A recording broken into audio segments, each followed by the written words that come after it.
একটা শান্ত গ্রামে একটা ছোট্ট গাছের ডালে বাস করে টুনটুনি পাখি। সে খুব চঞ্চল আর বুদ্ধিমান। সারাদিন ফুলে ফুলে ঘুরে বেড়ায় আর গান গায়। একদিন দুপুরে গাছের নিচে এসে হাজির হলো একটা সাপ। সাপটা ভাবল, এই পাখিটা তো দেখতে খুব মজার, যদি ওকে ধরে খাই তাহলে বেশ হয়। সাপটি বলল, টুনটুনি, আমি তোমার বন্ধু হতে এসেছি, তুমি কি আমাকে তোমার বাসায় আসতে দেবে?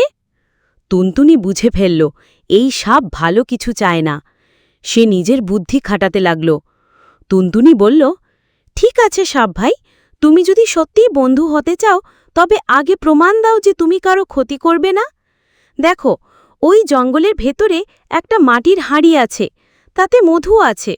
তুমি যদি সেটা এনে দাও, আমি তোমাকে বাসায় ডাকব। সাপটা সেই হাঁড়ির খোঁজে গেল, কিন্তু হাঁড়ির ভেতরে মধু নয়, ছিল এক ঝাঁক মৌমাছি। সাপটি ঢুকেই কামড় খেল। সাপটি কষ্টে কষ্টে দৌড়ে পালাল। টুনটুনি ডালে বসে হাসতে লাগল। সে বলল, বুদ্ধি না থাকলে শক্তি দিয়ে কিছু হয় না।